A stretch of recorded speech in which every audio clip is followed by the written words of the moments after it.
Yes, Congressman J.J. Suarez. Mr. Chairman, just point of clarification. I'm taking down notes kasi dito sa talakayan na nangyayari. Matanong ko lang po ito si Mr. Jimmy Guban. With the indulgence of Congressman, Yes, I think, with the indulgence of Congressman Pimentel. I'm done, Mr. Chair. I have no Okay, further thank you. questions. Congressman Suarez, please Thank proceed. you very much, Mr. Chair. Mr. Jimmy Guban, at the time na kayo po ay nasa Senado, kayo po ay detained. Ano po ang dahilan kung bakit kayo nasa kwarto? Detained po ako, Your Honor. I was cited in contempt, Your Honor. On the very first day, Your Honor, I was already cited in contempt. So doon ka natutulog? Opo, Your Honor. So I just find it a little bit awkward, Mr. Chair, kasi tulad sa atin dito sa Kongreso, pag meron po tayong mga taong nakadetain sa ating facility, medyo mahigpit po yung protocols bago mapuntahan po sila sa kanilang kwarto. Hihingi pa po ng pahintulot yan at magpapaalam pa po sa ating Sergeant at Arms. May proseso po yon. So matanong ko lang si Mr. Paul Gutierrez. Mr. Gutierrez, you admitted that you went to the room of Mr. Jimmy Guban. Is that correct? Yes, Mr. Chairman. Freely? With No, Mr. Chairman. With the approval of the chair of the Blue Ribbon at the time, Senator Gordon. That's So, why meron po ba akong- kayong papel o dokumento na magsasabi na pinahintulutan kayo ng chairman na makausap si Mr. Jimmy Guban? Wala po, Mr. Chairman. Pero at that time po, So, paano po namin malalaman na nagsasabi po kayo ng katotohanan na talagang pinayagan kayo na kausapin si Jimmy Guban? Well, Mr. Chairman, siya na nga po nagsabi na may kasama po kung... Hindi. Ang tanong ko po ay paano po kami maniniwala na pinayagan po kayo ni Chairman Richard Gordon para makausap si Jimmy Guban? Kasi sinabi po ninyo, pinayagan kayo. Opo, So pag opo. pinayagan kayo, may dokumento po yun. Verbal lang po yun, Mr. Chairman eh. Yung bang tipong, Mr. Chair, can I go visit out? Tingnan ko lang kung ano talaga ang situation And is this a practice that you regularly do to all detained persons in the Senate? Hindi naman po, Mr. Chairman. Parang, kasi nga, very brief lang naman po yung ano. So it's not a regular regular practice you do? Hindi po, parang humingi lang po ako ng pabor, gano'n, na napagbigay Hindi. naman po. Okay, so humingi ka ng pabor at hindi regular practice na ginagawa mo na bumisita sa mga Hindi po, detained. hindi po. O, Hindi po. kung hindi siya regular practice, bakit parang napaka-special naman at hindi mo talagang ginagawa kasi lang para kay Jimmy Guban, humingi ka ng pahintulot sa chairman para lang makausap siya. What makes Jimmy Guban so special from all those that were previously detained in the Senate that you actually went out of your way, went to the chairman of the Blue Ribbon, asked for permission to go see Mr. Guban, and went to go see Mr. Guban? What was so special about Mr. Guban that you had to exercise all this effort just to go see him? Mr. Chairman, again, as I've stated, as a reporter, curious po kung malaman yung Hindi, alam mo, Mr. Gutierrez, Apo. kung sasabihin mo po sa akin na curious ka lang sa kalusugan niya, ang dami pong nakukulong dyan sa Senate at dami din nasa cite in contempt. Hindi ka rin ba curious sa lahat ng katayuan ng kalusugan ng lahat na nakukulong doon sa detention facility nila? Inamin mo lang ngayon, kay Mr. Guban mo lang po ginawa yun eh. Yun ang hindi ko po masyado maintindihan doon. Pagpamanin po ninyo, Mr. Chairman, kung I'm creating a very negative impression, baka po inisip ninyo. No. I'm just trying to see it as the way it is. You admitted that it's not a regular practice for you to go see detained individuals. Sinabi niyo po yun.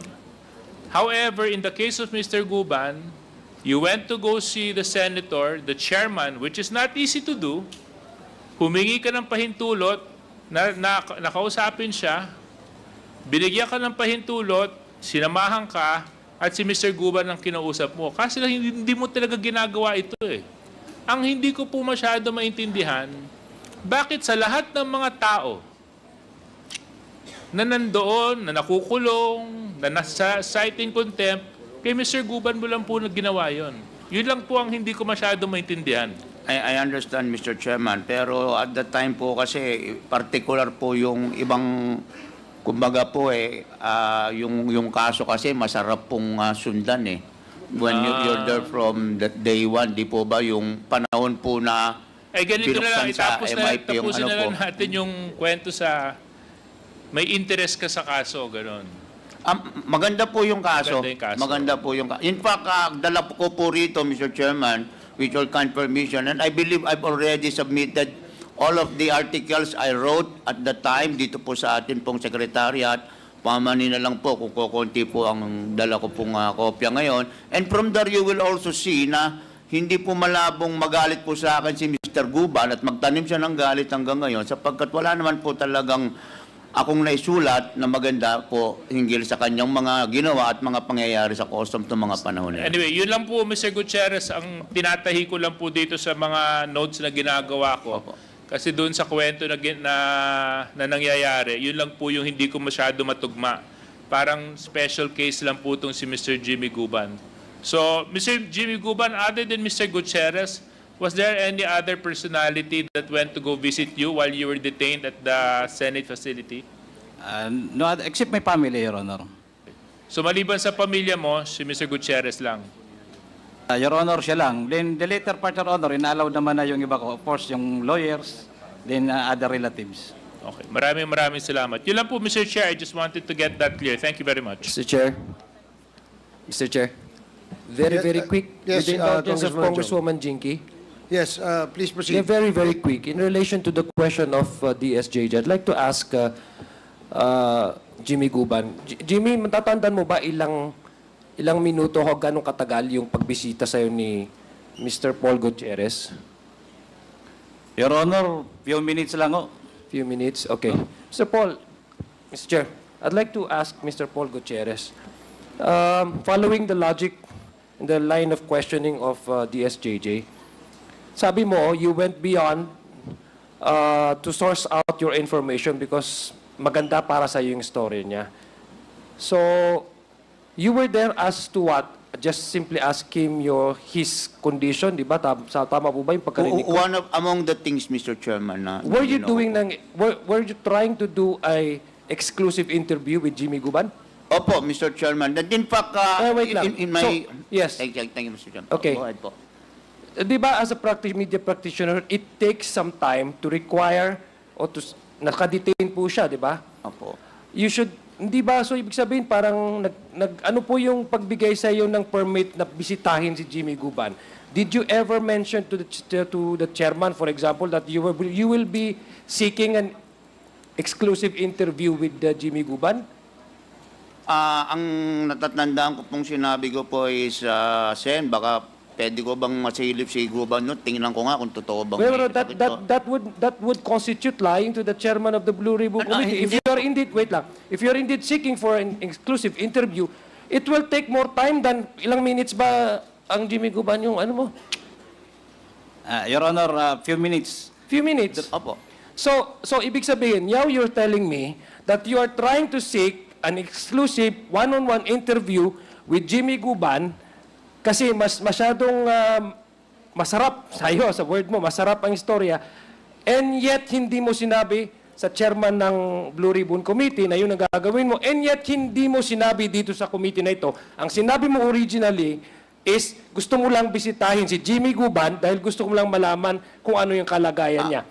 As I mentioned, Mr. Chairman, curious nga po ako sa ano. No, but I presume that as a experienced media practitioner, Opo. you went beyond your call of duty. Dapat ho pag ang bit ninyo is Senate, in fact dapat satisfied ka na kung ano yung mga testimonies nila kino-cover niyo sa Senate while they're doing the investigation. We also have a House Media Corps here. Opo. So ang ginagawa po ng mga media natin dito, kasi House rules, dapat makipag-coordinate sila sa SecGen, dapat kung meron mang, tama po yung sinabi ni DSJJ, kung meron pong bibisita na media dyan sa detention facility, dapat mag-course through sila ng proper request. Kasi hindi basta-basta yan pinupuntahan And karamihan po sa mga media house na ang bit nila dito sa House of Representatives, they only cover whatever is being discussed during the committee. And yet you, Recording in as a media progress. practitioner, you went beyond, yung regular na processes ninyo. Kasi pumunta ka mismo sa kanya eh.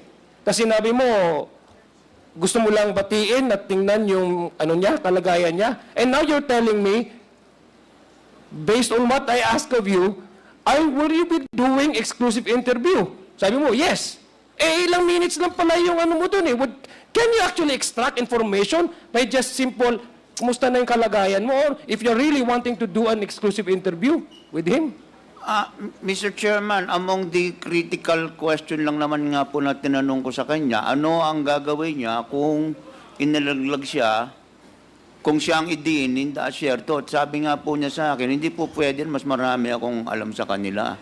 So it would not take me several minutes or hours, Mr. Chairman, to You know, you're being absurd, Mr. Paul Gutierrez. Because I know you to be a smart and intelligent media practitioner.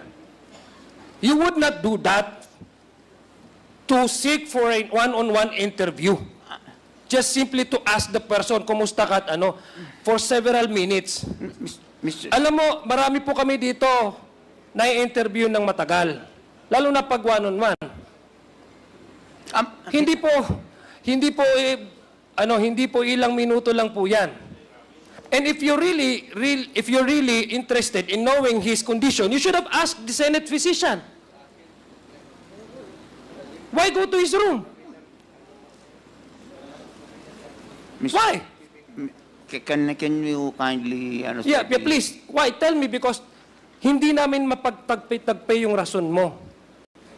Because I believe that you are really a professional media practitioner. And I do believe that you are. That's why it's for your reputation to do that. It's impossible for me. Alam niyo po yung standard, ethical standard ng journalism. Hindi ho ba? Member ho ko ba kayo ng KBP? Opo. Oh, di ba? You cannot just simply go to a detained person without asking the necessary request from, for example, if detained yan. Di ho ba? Tama po, Mr. Chairman. So I mean, at least at the very least, you have violated several ethical standards as being a journalist. Why gone through that, why do you have to do that just so that you can ask Mr. Guban, how is he? Is it correct na may tension niya is pa fluctuating? And now you're telling me, dahil tinanong kita, na actually gusto mo is exclusive interview kasi masarap sa yung balita. And yet, ilang minuto ka lang nagstay doon. Yes, You should have used that access na binigay sa iyo if it's true na binigay sa iyo ni Senator Gordon, na umupo doon ng 2 oras kung exclusive yung interview mo doon. Gusto mo? No, not necessarily, Mr. Chairman. I believe in the context na iniisip po ninyo na exclusive interview na No, I dapat ask you that, no? magtatagal. We can go back to the Hindi po records. ganun eh. We can go back to the records. I ask you that kasi masarap, sabi mo, yung interested ka doon sa istorya. Opo. Oh, so I presume, since you are a very good media practitioner, I ask you, were you seeking to have an exclusive interview with Mr. Guban? You said yes. We can go back to the records. Yes, Mr. Chairman. I mean, in that sense, Mr. Chairman, yung sinasabi ko pong makakuha ng exclusive interview sa kanya is yung makakuha lang po ba ng kahit po isa kapirasong lang at pwede na po sa akin yun. So assuming without conceding that you really did want to hold an exclusive interview, how is your questions to Mr. Guban, kung kumusta na siya, help you, your article, to print out a magandang balita? Well, how is kumusta ka na? Tama, hindi pala, wait lang, let me ask you this. Yung sinabi mo, gusto mong malaman is yung condition niya, no? Okay, nabinigay niya sa'yo kung totoo. Assuming na yun ang talagang tinanong niya sa'yo. Tell me, and please convince me, Mr. Paul Gutierrez, Mr. Chairman, how is getting that answer from Mr. Guban about his condition make your story worth reading?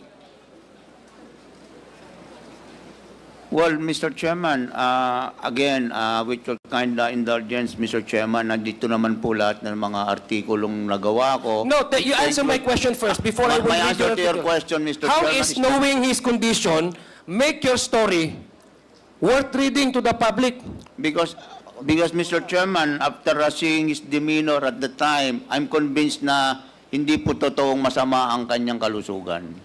And that's that is the only why- story that you want to print And that's out? why, Mr. Chairman, lahat po ng mga sinulat ko, narito po lahat yan, I believe this will be the basis kung bakit po nagalit siya sa akin.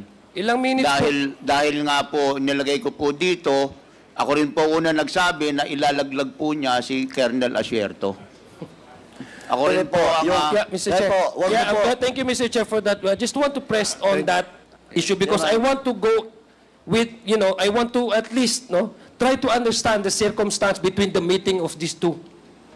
As an average-minded person, I want to know exactly what happened. Yung oras na nag-usap sila, ilang minuto, and his access to the detention, his very access to the detention facility of Mr. Guban to visit him is his being a media practitioner. So gusto ko lang pagtagpi-tagpi. Now, I'm not convinced that just simply asking Mr. Guban his condition is worth to write in his article and worth for the public to read. Now, he can simply ask that to the Senate physician. Mr. Chair. Mr. Paul Gutierrez, I just want to remind you po, please be straightforward and be honest with your answers. Thank you, Mr. Mr. Chairman, briefly lang. Mr. Thank you, Congressman Adyong, Congressman Keith Flores, and then... Just two questions lang okay. in relation to this And then matter, Congressman Mr. Chair. Dan Fernandez. Thank you, Mr. Chair.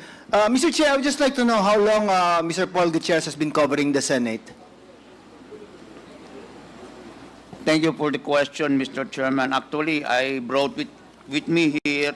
It's a simple question. How many years have you been covering the Senate? Well, my old IDs showed that I'm already covering the Senate since 2011, Mr. Chairman. In 2011, up to the time you visited Mr. Jimmy Guban, how many detainees did you visit in their room to check on their medical condition? Parang pong wala po, Mr. Chairman. Wala. So only Mr. Jimmy Guban ang binisita mo to check on his medical condition of the years that you've spent covering the Senate, correct? Wala naman. Yes, Mr. Chairman. That's all, Mr. Chair. Thank you. Thank you, Congressman Flores. Congressman Fernandez. Mr. Chairman, medyo curious lang ako daw, Mr. Paul Gutierrez, doon sa mga articles that you have written. How many articles are you holding right now? Siguro po mga nasa mahigit 20 po ito, Mr. Chairman. I made a submission much earlier po nung una pong nabanggit yung akin pong pangalan dito po sa pagdinig sa atin pong secretariat. Meron po akong extra dito, Mr. Chairman. I'm willing to give it to you later. And all those articles have been published? Opo, Mr. Chairman. Na-publish po ito. Exclusive story po yung ginawa niya? Yung iba po dito, exclusive. Yung pong iba dito, if you're familiar, if you're getting yun pong flow ng akin pong kinukwento, bakit ko po siya binisita doon, makikita po ninyo sa flow ng aking mga inilabas na balita, that many of them are taken in that very brief time po na magkausap po kami doon po Sige, sa... Mr. Gutierrez, kindly submit all those articles Yes, Mr. in this Chairman. committee. Maraming salamat po. In the spirit of fairness, I will be accepting all those documents pertaining to your articles. Maraming salamat, Mr. Chairman. Mr. Chairman.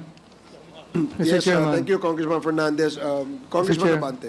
I'm just interested, kasi nabanggit kanina na Jimmy Guban, yung commissioner, nabanggit po kanina yung commissioner, pero hindi mo binigay yung pangalan. Ano yung pangalan ng commissioner? Your Honor, Commissioner, ng... Meron ka binanggit na commissioner ng customs kanina, testimony mo. Meron siya binanggit kanina. We can go to the record. Sino yung commissioner ng customs during the time na nasa during your time. intelligence officer ka? Your Honor, yung ibang case, during the time of Commissioner Feldon, but the magnetic lifter was apprehended, Your Honor, during the time already of Commissioner La Piña. So, Commissioner La Peña. So thank you, Congressman Abante.